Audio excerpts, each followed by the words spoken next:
Plusieurs femmes se qualifient de dépendantes au sucre.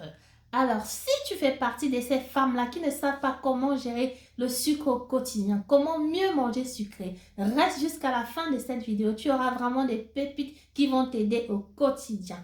À tout de suite.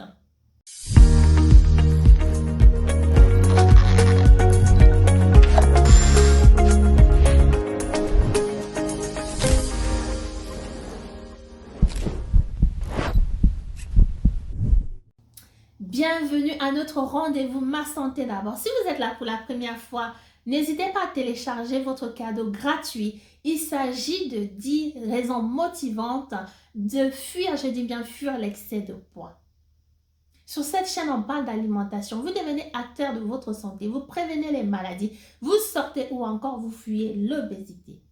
Pour vous qui êtes là pour la première fois, je me présente, je suis Dr Dorine Ghana, pharmacienne exerçant en Île-de-France, spécialisée en nutrition et diététique. Je suis également coach en nutrition et bien-être et auteur de 2 livres qui traitent d'alimentation, de santé et de bien-être. Alors, le premier s'appelle Bien manger sans se priver et maigrir. Et le deuxième, Recettes bonnes pour le bien-être. Dans ce livre, vraiment, il s'agit des recettes révisitées où j'ai utilisé les sucres dont nous parlerons dans cette vidéo.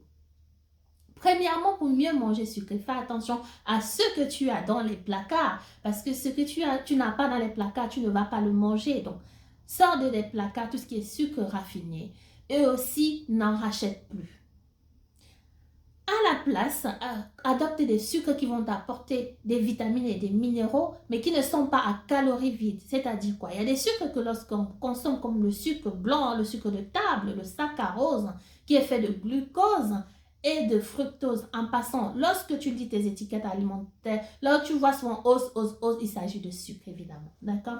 Et donc ce sucre-là, on l'appelle à calories vides parce qu'il va te faire grossir, mais il ne va pas forcément t'apporter des vitamines et des minéraux. Donc remplace ces sucres raffinés là par des sucres complets, d'accord? Des sucres comme le sucre de fleur de coco. Je me souviens vraiment, même dans mon livre de recettes, j'ai révisité certaines recettes. J'ai fait du gâteau yaourt, j'ai fait des gâteaux au chocolat, j'ai même fait des pralines et j'ai utilisé le sucre de fleur de coco. C'est un sucre que j'affectionne beaucoup. Je l'ai vraiment adopté. Il a un goût plutôt caramélisé et c'est très bon au goût. En tout cas, j'apprécie. C'est une alternative qui est nourrissante. Vous pouvez aussi utiliser du sirop d'agave, vous avez entendu parler du sirop d'érable, du xylitol, certains même sucres avec du stevia. Vous voyez, les alternatives sont nombreuses, ou encore du miel. Moi, j'aime aussi du miel, mais il faut choisir de bonne qualité. En fonction de la saison de récolte, ce n'est pas toujours de bonne qualité. Donc, faites ces choix-là alternatifs, d'accord, pour remplacer le sucre raffiné. Troisièmement, qu'est-ce que vous allez faire pour mieux manger sucré? Évitez tout ce qui est boisson industrielle, d'accord? Vraiment, tout ce qui est soda, c'est vraiment responsable de l'obésité. Surtout aux États-Unis, on parle de beaucoup d'obésité due au soda, d'accord? Voilà.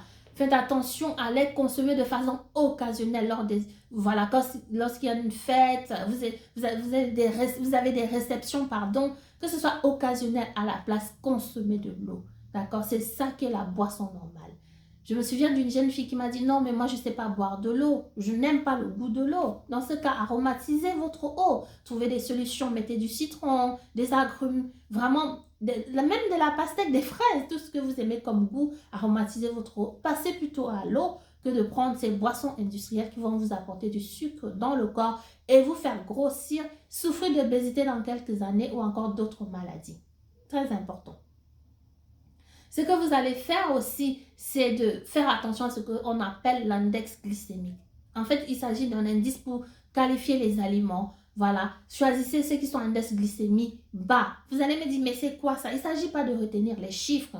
C'est vrai que lorsqu'un aliment a un index glycémique inférieur à 50, on parle d'index glycémique bas. Mais ici, là, j'apporte les notions de façon le plus simple possible, que ce soit abordable pour tout le monde, pour tout public. D'ailleurs, n'hésitez pas à partager la vidéo. Donc, un index glycémique bas, c'est quoi? C'est cet aliment-là qu'il va falloir mâcher en fait. Il faut privilégier vraiment la mastication, c'est très important pour ne pas prendre du poids et pour vraiment avoir ces aliments-là qui libèrent le sucre progressivement dans le sang. C'est pour ça que je vous dis par exemple de manger un fruit que plutôt que de consommer une compote par exemple de pommes. Je vais vous dire manger une pomme. Non seulement la pomme augmente euh, moins le sucre dans le sang, libère progressivement le sucre dans le sang, mais il s'agit aussi de la conception.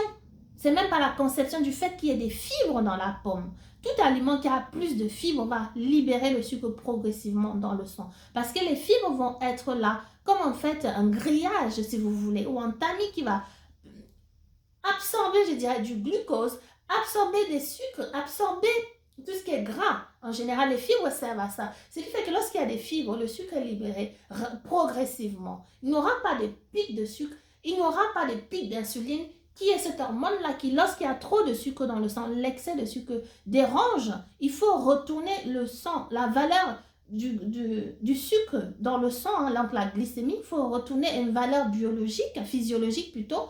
Donc l'insuline qui vient être sécrétée, c'est pour que le sucre en excès soit par la suite stocké sous forme de gras, en fait, de triglycérides. Voilà. Donc, faites en sorte de manger ces aliments-là ou lorsqu'on mange, on libère le sucre dans le sang progressivement. Il s'agit donc des féculents, des légumineuses. C'est aussi des glucides que ça va apporter, mais des glucides qui sont complexes. Donc, c'est très important. Donc, choisissez ces aliments-là.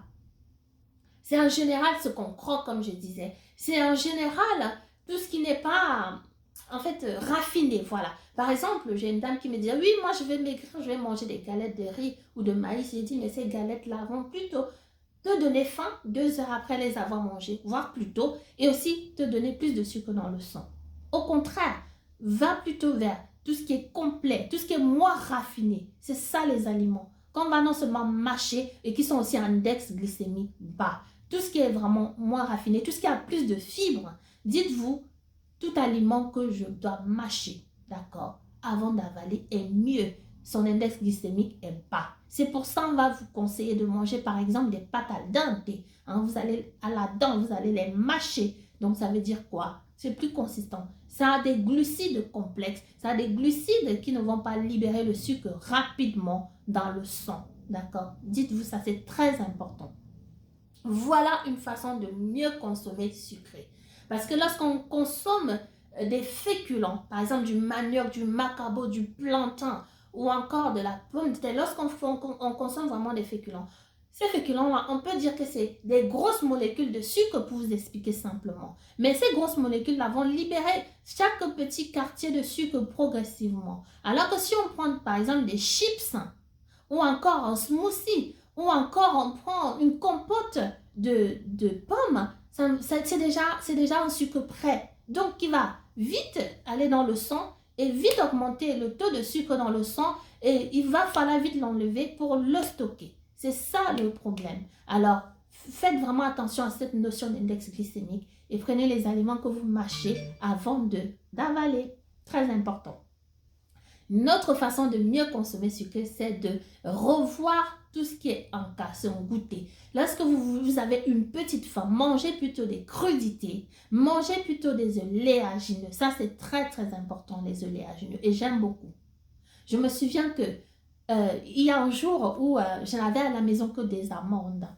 Et donc, mon fils allant regarder les placards, il s'est dit, bon, je peux demander que des amandes, qu'est-ce que je peux bien manger? Il me dit, maman, je peux manger des amandes. J'étais contente de voir qu'il me demande des amandes. Malgré que je savais qu'il n'y avait pas autre chose, il n'avait pas le choix.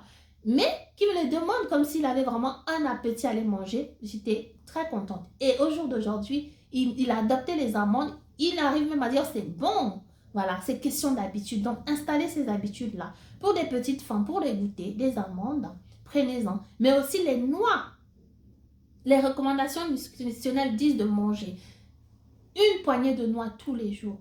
Et qu'est-ce que ça fait? Les études scientifiques ont montré que ça prévient les maladies cardiovasculaires. Donc, mettez-les dans vos habitudes de tous les jours. Vous allez prendre à la place du sucre ces oléagineux-là et vous aurez moins envie de manger sucré. Vous aurez remplacé, en plus vous n'aurez pas faim que de manger des gâteaux, des chips. Vous voyez, très important.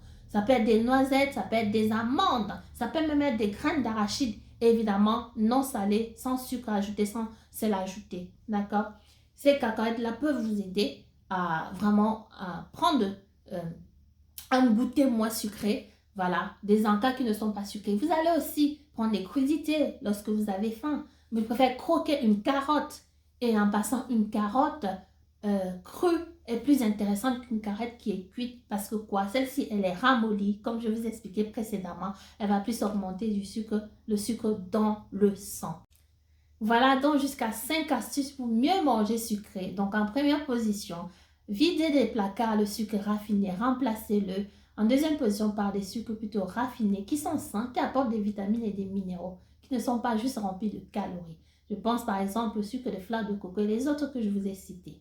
Troisièmement, faites en sorte de ne pas boire des boissons industrielles, sortez de là. Utilisez-les occasionnellement et à la place, buvez plutôt de l'eau. En quatrième position, qu'est-ce que vous allez faire?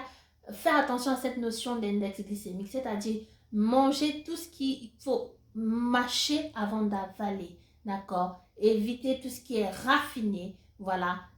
Adopter des aliments complets, des glucides complexes, par exemple des pâtes complètes, du pain blanc, tout ce que je vous ai cité.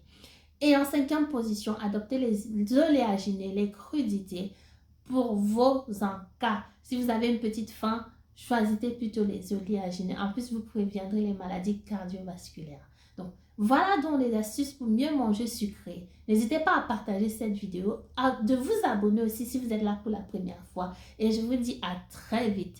Ciao!